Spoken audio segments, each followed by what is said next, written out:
pengajiannya, jadi kita buka tirainya insyaallah. Bismillahirrahmanirrahim. Assalamualaikum warahmatullahi wabarakatuh. Innal hamdalillah nahmaduhu wa nasta'inuhu wa nastaghfiruh wa na'udzu billahi min shururi anfusina wa min sayyiati a'malina may yahdihillahu fala mudhillalah wa may yudlil fala hadiyalah. Asyhadu an la ilaha illallah wahdahu la syarikalah wa asyhadu anna Muhammadan abduhu wa rasuluh la nabiyya ba'dah. Allahumma shalli ala Muhammad wa ala ali Muhammad. Bapak Ibu sekalian, alhamdulillahirrabbilalamin, kita panjatkan puji syukur kehadirat Allah Subhanahu wa taala yang telah menghadirkan kita semuanya di masjid ini dalam rangka thalabul ilmi insyaallah. Malam hari ini kita sudah masuk di zona daylight saving, jadi kita sudah sangat late ini, maka saya pikir kita perlu mempertimbangkan untuk memajukan pengajiannya di minggu depannya. Jadi insya Allah mulai minggu depan kita pengajiannya insya Allah ba'da maghrib. Jadi setelah isya kita sayonara, kita pulang. Untuk itu kita harapkan nanti mulai Jumat depan kita datang sebelum maghrib atau paling lambat pas maghrib. Jadi kita bisa cepat-cepat mulai dan kita bisa selesai ba'da isya insya Allah.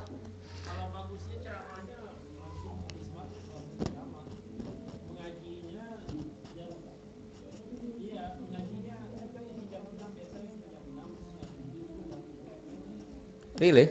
That's too early, brother. Jam 6? Setengah 7. Oh, oke. 6:30 itu berarti masih 2 jam lagi menuju maghrib. Sorry. 7:45, jam 8 lah. Jam 8, kalau jam 6:30 1,5 jam. Jam 7 ya insya Allah ya. Baik, kalau begitu mulai minggu depan mari kita sama-sama berusaha untuk bisa hadir jam 7. Kita awali dengan mengaji Al-Quran, kemudian baru setelah itu jamaah maghrib langsung kita lanjutkan dengan ceramah insya Allah. Malam hari ini yang akan memberikan materi insya Allah Ustadz Afrianto. Untuk itu mari kita dengarkan bersama-sama insya Allah. Silakan Bapak.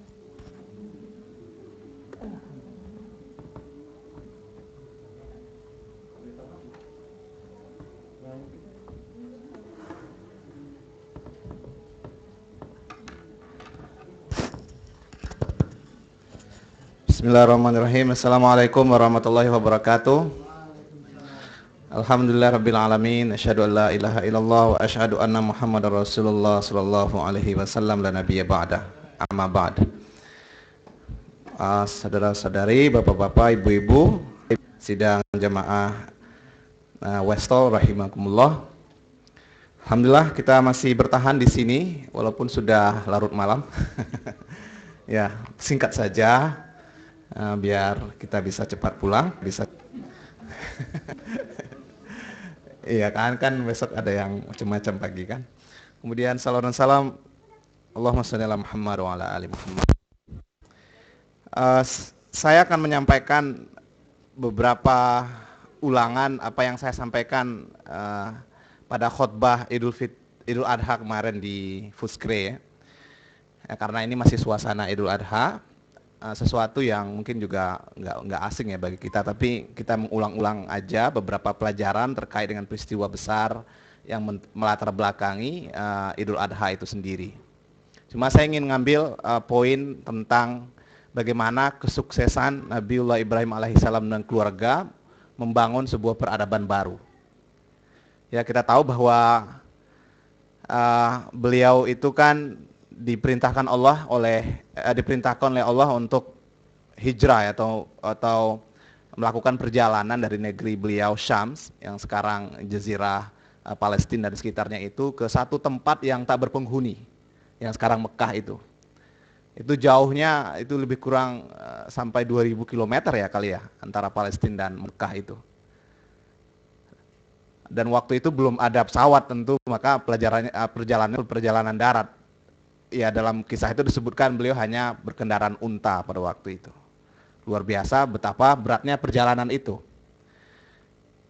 Nah, tapi kemudian justru itulah awal perjalanan yang kemudian menciptakan peradaban baru seperti yang kita lihat sekarang. Jadi bisa dikatakan tidak ada Mekah seperti yang kita saksikan sekarang kalau tidak ada perjalanan itu, ya kan? Kisah ini juga sering kita dengar ya, bahwa setelah melakukan perjalanan mereka sampai di lembah yang tidak berpenghuni itu, tidak ada tanaman, ya, kering kerontang. Kemudian Nabi Ibrahim meninggalkan keluarganya ya karena diperintahkan Allah lagi balik ke Palestina. Kemudian Hajar tinggal dengan Ismail menangis, kehausan dan seterusnya sampai akhirnya berlari antara Safa dan Marwah. Kemudian akhirnya Allah muncratkan atau keluarkan Zam-Zam itu. Kemudian mereka membangun Ka'bah sampai akhirnya peristiwa disuruh untuk menyembelih Ismail itu. Nah, tapi kemudian mari kita lihat bahwa setelah peristiwa itu, sekali lagi, di sanalah munculnya peradaban. Mekah yang awalnya hanya dikelilingi oleh 3 orang itu, tapi sekarang Ka'bah itu dikelilingi oleh hampir 5 juta manusia setiap tahun, atau bahkan mungkin lebih pada beberapa tahun ke depan. Kemudian kota Mekah yang sebelumnya tidak ada apa-apanya itu sekarang bahkan menjadi salah satu pusat peradaban dunia. Atau juga ya Saudi Arabia itu kan kita kenal sebagai salah satu negara terkaya di dunia begitu. Nah, ini persis seperti pernah Nabi Ibrahim doakan ya di dalam surat Al-Baqarah itu, Allah kutip bahwa beliau pernah berdoa, Rabbi ja'al hadza baladan amina warzuq ahlahu minas tsamarat. Ya Allah atau ya Tuhan, jadikanlah negeri ini negeri yang aman dan berilah rezeki kepada penduduknya berupa buah-buahan yang banyak. Minas Samarat itu simbol ya, salah satu simbol dari kemakmuran. Dan alhamdulillah hari ini kita lihat Mekah itu menjadi salah satu, sekali lagi, negeri yang kaya di dunia. Maka apa yang kita lihat hari ini, singkatnya bisa kita katakan inilah keberhasilan apa yang telah dilakukan oleh Nabi Ibrahim dan keluarga 4.000 tahun yang lalu. Maka kemudian kalau kita bertanya, apa sih sebenarnya rahasia di balik keberhasilan ini? Itu poin-poin yang akan saya ulang sedikit. Apa saja hal-hal yang mungkin kita bisa ambil pelajaran dari situ, dari konteks keberhasilan Nabi Ibrahim alaihissalam membangun peradaban itu. Dan kemudian mungkin kita bawakan ke diri kita yang insya Allah juga punya cita-cita, punya harapan-harapan dalam hidup, sehingga kita juga bisa menggapai impian-impian kita. Pertama, keberhasilan itu tentu tidak bisa dipisahkan dari keimanan yang kuat dan ketaatan yang sempurna dari satu keluarga ini kepada Allah SWT tentu. Tentu hanya dengan iman dan taat kepada Allah lah mereka melakukan hal-hal yang luar biasa itu. Coba kan betapa susahnya sekali perjalanan 2000 km hanya dengan unta itu. Berhari-hari dengan bekal seadanya. Hari ini ada sih kawan-kawan kita yang juga melakukan perjalanan jauh ya, kayak kawan-kawan jemaah tabligh yang setahun ya keliling dunia, itu juga luar biasa. Ya, kita juga acung jempol sama teman-teman kita itu, tapi sebagian kan masih dibantu oleh perjalanan pakai mobil dan sebagainya. Tapi ini perjalanan hanya dengan onta. Kemudian kita bayangkan betapa dramatisnya suasana misalnya saat Hajar ditinggalkan di negeri yang tak ada orang itu, ya, berdua dengan anaknya, dan hanya keimanan pada Allah yang membuat Hajar kemudian rela ditinggalkan di sana. Padahal dia punya alasan yang tentu sangat kuat untuk tidak mau ditinggalkan. Ngapain kami dibawa ke sini kemudian ditinggal lagi gitu ya. Tapi ketika ditanya siapa yang memerintahkanmu, Allah SWT, kata Ibrahim, maka dia rela. Dan tentu juga hanya dengan iman lah kepada Allah SWT lah kemudian ya Ibrahim dan Ismail siap dan rela bersiap-siap melakukan penyembelihan itu seperti yang kita tahu semua. Jadi iman dan ketaatan yang sempurna. Ini modal pertama kita.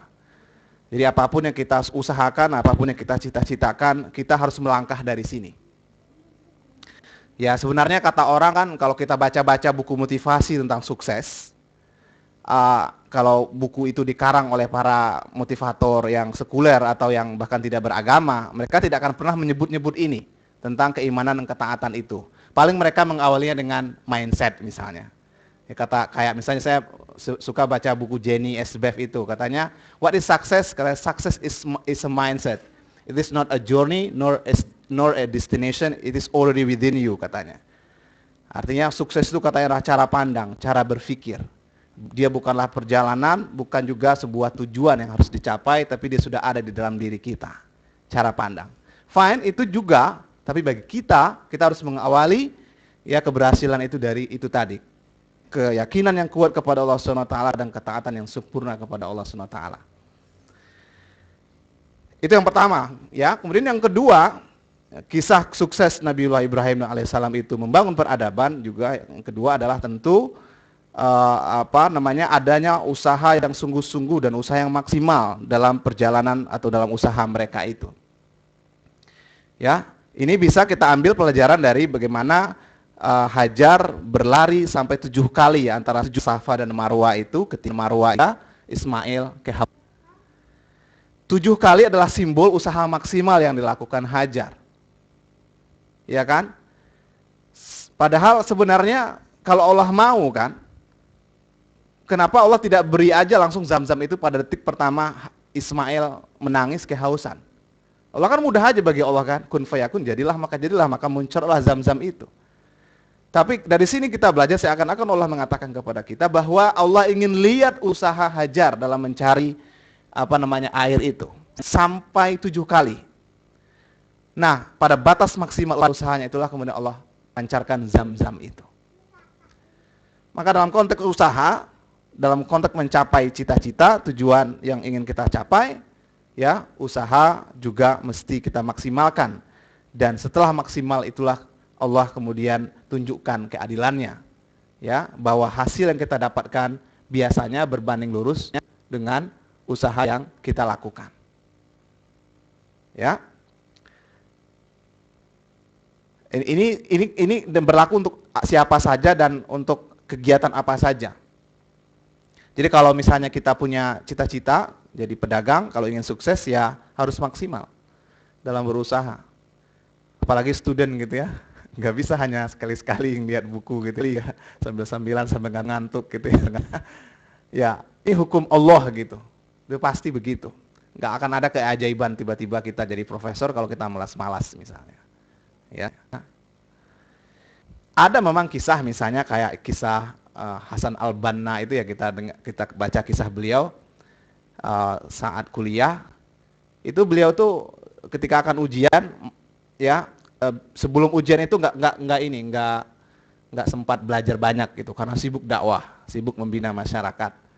Nah, tapi yang kita dengar bahwa beliau itu ketika akan ujian itu malamnya bermimpi, dan mimpinya itu ya mimpi ditanya tentang ujian itu, sampai kemudian ketika beliau terbangun dia ingat, oh ini yang ditanya, kemudian belajar malam itu, dan ternyata memang yang keluar pada hari berikutnya adalah apa yang dengar atau yang diketahui pada waktu mimpi itu. Tapi mungkin ini hanya sangat exceptional person gitu ya. Berbanding lurus juga dengan usaha dakwah yang beliau lakukan, sehingga berlakulah ayat intan surullah yang surkum itu. Tapi mungkin bagi kita mungkin belum berlaku, makanya kita juga harus belajar. Untuk saya juga ya, menunjuknya 4 jari kan ke kita nih, ke saya, ke Pak Bambang itu kan yang sudah student gitu kan ya, yang lain-lain juga. Wah, kita ngerti lah ya hukum Allah ini gitu. Ya, usaha yang maksimal. Sebagaimana sekali lagi usaha maksimal yang ditunjukkan oleh Hajar tadi itu. Kemudian yang ketiga, di balik usaha itu juga adalah kita harus siap dengan bahwa proses kita mencapai keberhasilan itu sangat mungkin tidak akan lurus saja, akan dipenuhi onak dan duri, maka kemudian kita harus siap memiliki mentalitas pengorbanan atau siap berkorban ya dalam melewati perjalanan itu. Sebagaimana pengorbanan yang luar biasa dalam banyak kisah terkait dari kisah Ismail, kisah Nabiullah Ibrahim alaihissalam dan keluarganya ini, bahwa tidak ada keberhasilan yang gratis. Makanya ada istilah no gain without pain, ya kan, bahwa tidak ada keberhasilan tanpa ada rasa sakit. Semua keberhasilan biasanya orang melewatinya dengan liku-liku yang luar biasa. Justru dengan lika-liku itulah keberhasilan itu jadi manis saat kita memperolehnya. Gitu kan? Ya. Kalau misalnya biasa-biasa aja, misalnya bapak kita misalnya pejabat, misalnya kalau di Indonesia gitu ya. Kemudian sekolah kita karena bapak pejabat dipermudah oleh banyak orang, cari pekerjaan, cari pedang kita belum lamar udah dapat gitu ya. Saya yakin akan berbeda rasa yang dirasakan oleh orang ini, anak ini dengan orang lain yang memang untuk mendapatkan pekerjaan itu dia bersusah payah. Itu kan beda rasanya. Ya. Dan itulah gunanya sekali lagi kesiapan untuk berkorban. Nah, pengorbanan sekali lagi adalah satu hal yang perlu kita siapkan mentalitas kita, sehingga kita menjadi petarung yang tangguh dalam usaha cita-cita kita. Ada banyak sekali kisah-kisah yang saya pikir inspiratif dalam konteks bagaimana orang-orang jatuh bangun dalam mencapai kesuksesan itu. Ya, di dunia bisnis silakan baca buku-buku orang-orang yang sukses misalnya di dunia bisnis. Itu sampai ada istilah tidak ada yang namanya bisnis itu yang tidak pernah rugi. Ya. Jadi kalau berbisnis mentalitas yang disiapkan salah satunya adalah berani rugi. Makanya ada filosofi orang Minang itu apa namanya? Apa istilahnya dah? Orang Minang rugi dulu maka baru gintung, kira-kira begitulah ya. Ya kira-kira begitu, tapi ada istilah yang konteks Minang itu atau mencari pitih itu juga pitih, artinya harus ada modal ya. Salah satu modalnya itulah pengorbanan itu. Pengorbanan. Apa? Ya. Oke, ya. Ya mentalitas, apalagi kalau kita sekolah di sini ya, kan banyak perjuangan yang akan kita hadapi itu. Nah, kita harus siap, nggak perlu menangisinya, tapi hadapi, ya hadapi. Alhamdulillah bagi yang udah bawa keluarga ya kan, coba bagi yang nggak bawa keluarga, itu lain lagi ya suasananya ya. Tapi itu harga yang harus dibayar. Ya nightmare, ingin pulang kampung dan sebagainya. Saya ada teman-teman saya yang karena alasan tertentu tidak bisa membawa keluarga. Saya pikir teman-teman kita di sini juga ada gitu ya. Nah, itu luar biasa pengorbanan yang harus dilakukan ya ketika berpisah dengan keluarga dalam sangat lama. Tapi ya demi cita-cita gitu harga yang harus dibayar. Nah, itu sunatullah dalam mencapai keberhasilan. Kemudian yang tak kalah pentingnya tentu juga adalah kisah keberhasilan Nabi Ibrahim alaihissalam dan keluarganya dalam membangun peradaban itu yang seperti kita saksikan sekarang. Adalah jangan pernah remehkan ya kekuatan doa. Ya, power of doa.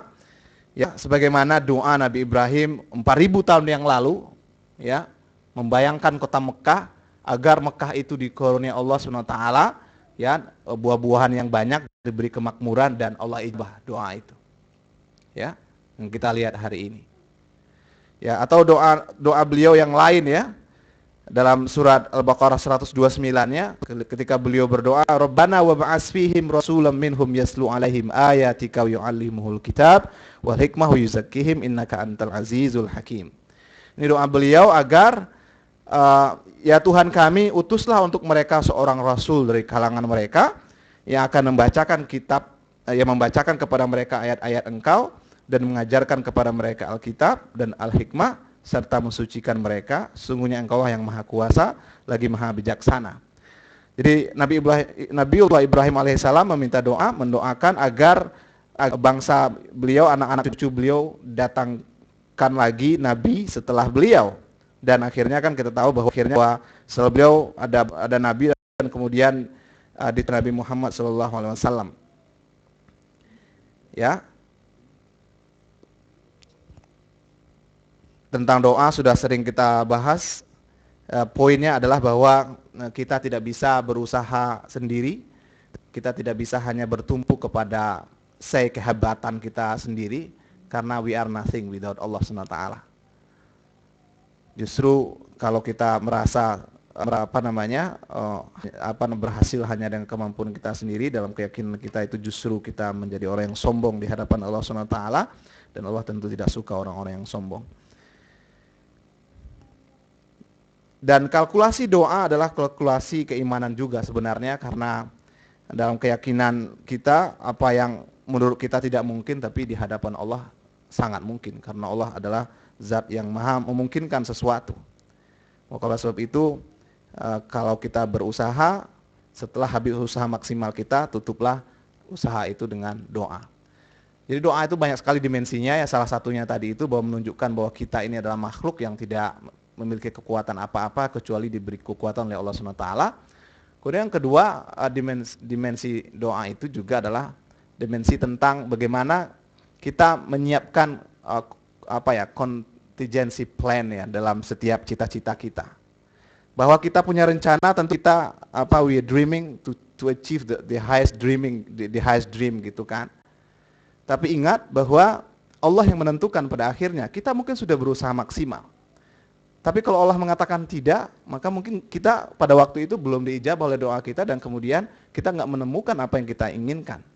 Orang-orang yang tidak memiliki keyakinan bahwa Allah yang menentukan, mungkin dia akan kecewa, patah hati, ya, depresi atau bahkan sampai bunuh diri. Ya. Tapi orang-orang yang tadinya menutup usaha dengan doa, dengan mengatakan mudah-mudahan Allah kabulkan dan seterusnya, maka dia cepat-cepat ketika impiannya tidak sampai, cita-citanya belum kesampaian, dia dengan cepat mengembalikan semua kepada Allah SWT. Allah Maha tahu apa yang paling baik untuk saya hari ini. Maka bisa saja apa yang menurut saya baik, tapi belum tentu baik di hadapan Allah atau sebaliknya. Jadi dengan cepat doa itu mengembalikan itu dan sikap kita membuat diri kita tenang. Ya, membuat diri kita tenang. Nah, itu beberapa poin saya pikir dari pelajaran yang bisa kita ambil dari kisah ini. Nah, kalau bicara tentang sukses yang lain ya, syarat-syarat yang lain yang seperti yang saya katakan tadi, banyak sekali buku-buku motivasi yang bisa kita baca bagaimana kita bisa memiliki mentalitas juara ya dalam hidup kita hingga kita bisa mencapai apa yang kita inginkan. Ya seperti tadi punya mindset ya menjadi jiwa pemenang, harus berani mengambil risiko ya. Harus punya tujuan yang jelas dan seterusnya mungkin bisa kita refer kembali ke buku-buku motivasi kita. Baiklah Bapak Ibu semua, demikian ceramah singkat kita pada malam ini. Mudah-mudahan menginspirasi kita dalam rangka mencapai cita-cita kita. Dan tentu kemudian yang paling penting adalah juga cita yang kita maksud di sini haruslah cita-cita yang tetap saja dalam bingkai dalam rangka mencari ridha Allah SWT. Karena sukses itu kan sangat luas ya dimensinya, sangat luas sekali. Ya sukses yang kita inginkan adalah sukses yang sekali lagi dalam bingkai ridha Allah SWT. Karena buat apa kita menjadi profesor doktor, ya punya kekayaan melimpah ruah, kalau dengan dengan title akademis yang kita punya, dengan harta yang kita punya, justru tidak bisa membawa atau mendekatkan diri kita kepada Allah SWT. Kita tidak menginginkan itu. Maka betul kata Pak Bambang ya, kadang-kadang yang penting itu kan ya bagaimana Allah ridho gitu. Ya. Nah, kita ingin sukses dengan ridho Allah itu. Seperti moto tempat saya dulu belajar ya di Padang, mengajar di Padang, Askia lembaga pendidikan milik Pak Irwan Praino yang sekarang jadi Gubernur Sumbar itu. Moto pendidikannya adalah berprestasi dalam ridho Allah SWT. Nah, kita ingin seperti itu. Assalamualaikum warahmatullahi wabarakatuh.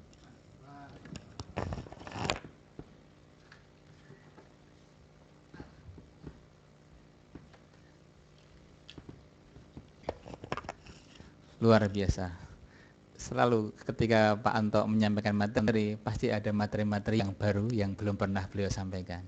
Dan Pak Anto pintar sekali mengambil pelajaran dari sebuah kisah.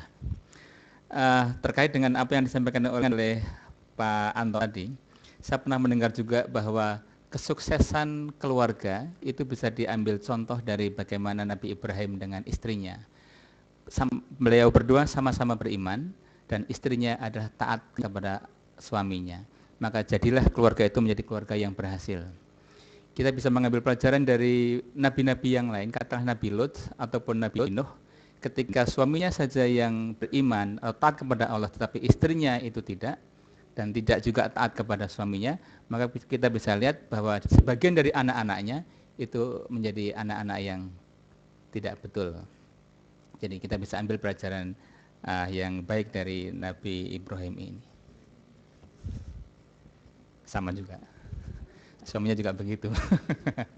Baik Bapak Ibu sekalian, barangkali ada pertanyaan, maka sekarang Pak Anto insya Allah akan menjawabnya.